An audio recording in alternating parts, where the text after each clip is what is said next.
John's financial journey began in the most ordinary way, with a single $100 bill.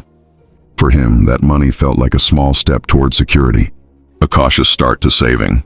He believed what many of us do, that money grows in a straight, predictable line. Save $100, earn $5 a year at 5% interest, and just keep stacking slowly. It felt simple, logical, and safe. But what John didn't realize was that this mindset, this straight-line thinking, was actually holding him back. He was missing the hidden force that separates those who just save from those who truly build wealth. At first, John faced the same struggles we all do. He was proud of setting money aside, but everyday life kept chipping away at it. A quick coffee run, food delivery when he was tired, that new subscription he thought he needed, little things that added up faster than he expected. He found himself stuck in a cycle, trying to save, yet always feeling like his progress disappeared into thin air. It wasn't just about willpower. Psychology played a role too. He fell into mental accounting, dividing his money into buckets, one for fun, one for savings, one for bills, but never realizing how the small leaks in each bucket drained the whole picture. And like many of us, he felt social pressure. Friends bought new cars, bigger homes, and suddenly his modest lifestyle seemed like he was missing out. He was anchored to their choices, not his own reality, and it left him questioning, is financial growth even possible on my income? The breakthrough came when John discovered the principle of compound interest. This was no longer about saving $5 on 100 year after year.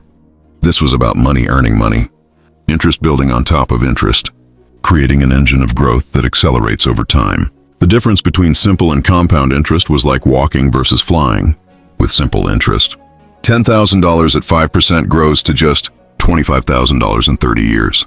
But with compounding, the same $10,000 could grow to over $43,000 in that time, and more than $114,000 if you let it run for 50 years.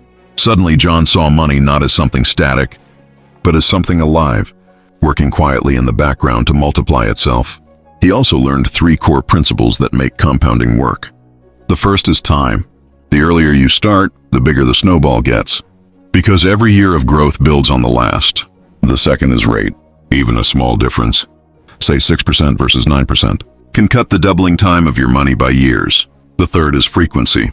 The more often interest is compounded, the faster it grows, which is why investors love compounding and why credit card debt, with its daily compounding, can be so dangerous.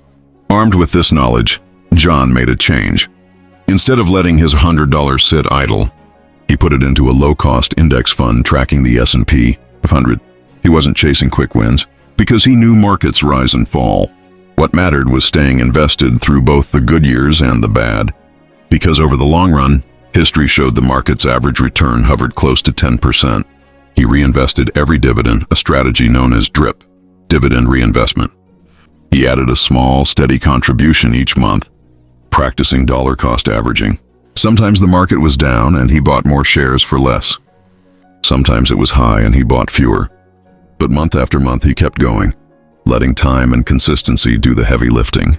The results didn't appear overnight, but slowly, surely, his money began to transform.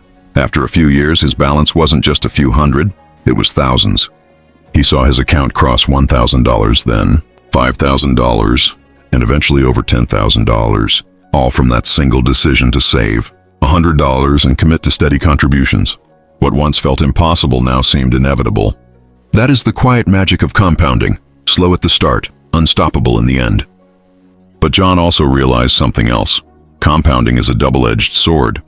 Just as it builds wealth for disciplined investors, it can destroy those who borrow recklessly.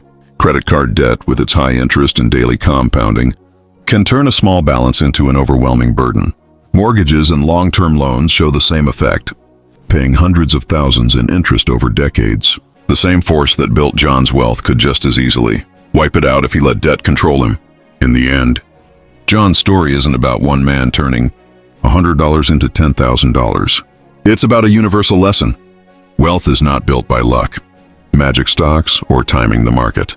It is built by understanding the hidden forces of money, starting early, staying consistent, and respecting the power of compounding. The greatest investment you make is not just in dollars, but in your discipline and your patience. Master your habits, resist the urge to spend recklessly, and let time become your greatest ally. Because with compounding, the small steps you take today could become the giant leaps of your financial future.